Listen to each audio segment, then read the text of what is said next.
Hey everyone, how's it going? It's your guy Manny, and this is the lineup.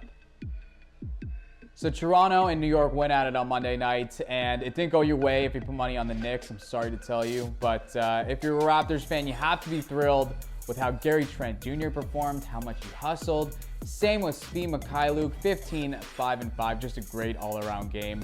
And oh yeah, you know that guy OG Anunoby? He scored a career-high 36 points. What a great sign for OG. What a great boost for his confidence, and what a great boost for the Raptors' confidence as a team going forward. Now, if we take a look at the call review, the odds makers did favor New York very heavily, at least by 7 points. I was wrong about that, and so were the odds makers. But when it came to the over-under, which was set at 209, I said go over that. So I was right about that one, since both teams combined for 217 points. I'm now 11 and 13. So I'm really close to hitting that 500 mark, but I'm not there yet. Moving on, Toronto is in DC tonight to take on the Wizards. And if we take a look at the odds for that one, odds makers are favoring the Wizards by at least 3 points, with the over-under set at 213. I'm going to go with Toronto though, because based on betting trends, that 3 points in Washington's favor is solely based on them being at home. Now, on top of that, the home court is often overvalued, and the Raps so far this season are undefeated on the road.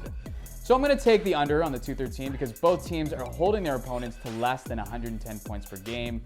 And although their averages total more than 213, I expect the familiarity with teammates to play a heavy factor in both teams' defensive schemes. One thing to take into account, though, is that Scottie Barnes is out once again, so Toronto's going to need another big night from OG Anunoby, and based on what we've seen from the rest of the roster, it seems like the rotation is starting to round out.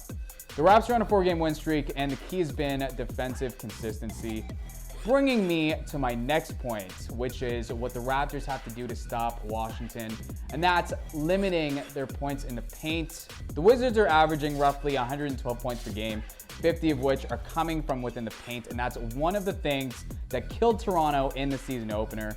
Oddly enough, Toronto is now leading the league as they limit their opponents to just 39 points in the paint.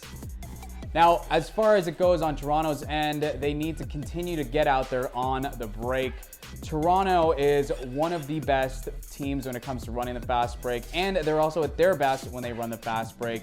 And it's a big component of why the roster is mainly 6'7", 6'9", all around that height. They create easy baskets for each other. So if we go over the odds one more time, odds makers are favoring Washington by 3 points to win this one.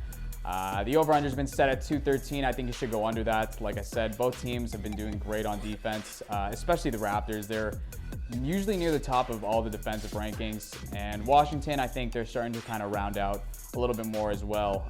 But Toronto's definitely figured out a rotation that works for them, or at least they're getting closer to it.